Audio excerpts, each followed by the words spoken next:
ನಮಸ್ಕಾರ ಸ್ನೇಹಿತರೆ, welcome to Dashami tutorial. ನಾನು ನಿಮ್ಮ ಹಳ್ಳಿ ಮೇಷ್ಟ್ರು. ಇವತ್ತು ದ ಫಾದರ್ ಆಫ್ ಅಕೌಂಟಿಂಗ್ ಅಂತ ನಾವು ಯಾರನ್ನು ಗುರುತಿಸ್ತೀವಿ ಅನ್ನೋದ್ರ ಬಗ್ಗೆ ತಿಳ್ಕೊಳ್ಳೋಣ.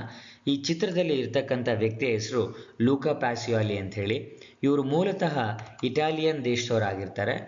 ಜೊತೆಗೆ ಇವರು ತುಂಬ ಒಳ್ಳೆ ಮ್ಯಾಥಮೆಟಿಷಿಯನ್ ಅಂತಲೂ ಕೂಡ ಗುರುತಿಸ್ಕೊಂಡಿರ್ತಾರೆ. ಇವರನ್ನು ಜನರು ಹೆಚ್ಚಾಗಿ ನೆನ್ಪಿಟ್ಕೊಳ್ಳೋದು ಯಾವ ಕಾರಣಕ್ಕಾಗಿ ಅಂತ ಹೇಳಿದ್ರೆ, ಅಕೌಂಟಿಂಗ್ ಮತ್ತು ಮ್ಯಾಥಮೆಟಿಕ್ಸಿಗೆ ಸಂಬಂಧಪಟ್ಟಾಗೆ ತುಂಬ ಕಾಂಟ್ರಿಬ್ಯೂಷನನ್ನು ಮಾಡಿರ್ತಾರೆ. ಹಾಗಾಗಿ ಇವರನ್ನ ಫಾದರ್ ಆಫ್ ಅಕೌಂಟಿಂಗ್ ಮತ್ತು ಫಾದರ್ ಆಫ್ ಬುಕ್ ಕೀಪಿಂಗ್ ಅಂತ ಹೇಳಿ ಕರೀತಾರೆ. ಇವರು ಬಾರ್ತಲೋಮಿಯಾ ಪ್ಯಾಸಿಯಾಲಿ ಎಂಬುವರಿಗೆ ಸ್ಯಾನ್ಸಿ ಪೋಲ್ಕ್ರೋ, ಟಸ್ಕನಿ, ಇಟಾಲಿ ದೇಶದಲ್ಲಿ 1445ರಲ್ಲಿ ಜನನವನ್ನು ಪಡ್ಕೋತಾರೆ. ಆದರೆ ಇವ್ರ ಫ್ಯಾಮಿಲಿ ಜೊತೆಲಿ ಬೆಳೆಯಲ್ಲ. ಅದ್ರ ಹೊರತಾಗಿ ಈ ಇಟಾಲಿ ದೇಶದ ಸ್ಯಾನ್ಸಿ ಪೋಲ್ಕ್ರೋ ಅನ್ನೋ ಸಿಟಿ ಏನು ಹೇಳಿದ್ರೆ, ಆ ಸಿಟಿಯಲ್ಲಿ ಇರುವಂತಹ ಬೆಫೋಲ್ಸಿ ಫ್ಯಾಮಿಲಿಯಲ್ಲಿ ಇವರು ಬೆಳೀತಾರೆ.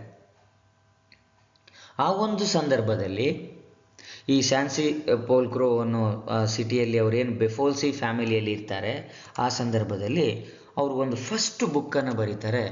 ಆ ಫಸ್ಟ್ ಬುಕ್ಕು ವೆನ್ನೀಸಲ್ಲಿ 1494ರಲ್ಲಿ ಪಬ್ಲಿಷ್ ಆಗುತ್ತೆ. ಆ ಬುಕ್ಕಿನ ಟೈಟಲ್ ಹೀಗಿರುತ್ತೆ: ಸುಮ್ಮ ದೆ ಅರ್ಥಮ್ಯಾಟಿಕಾ ಜಿಯೋಮ್ಯಾಟ್ರಿಕಾ ಪ್ರಪೋರ್ಷನೆ ಎಟ್ ಪ್ರಪೋರ್ಷನ್ಯಾಲಿಟಾ ಅಂತ. ಅಂದರೆ ಇಂಗ್ಲೀಷಲ್ಲಿ everything about arithmetic, geometry and proportion ಅಂತ ಆಗಿರುತ್ತೆ. ಓವರಾಲ್ ಕನ್ಕ್ಲೂಷನ್ ಏನಪ್ಪ ಅಂದರೆ, ಇವರೇನು ಈ ಒಂದು ಸಂದರ್ಭದಲ್ಲಿ ಬುಕ್ಕನ್ನು ಬರೆದ್ರು ಅಂದರೆ the book which is written by Summa, it was the first book which considered related to the double entry system of bookkeeping ಅಂತ ಹೇಳ್ತಾರೆ. ಅಂದರೆ ಅಕೌಂಟಿಂಗಿಗೆ ಸಂಬಂಧಪಟ್ಟ ಹಾಗೆ ಬರೆದಿರುವಂತಹ ಮೊದಲ ಬುಕ್ ಇದಾಗಿರುತ್ತೆ.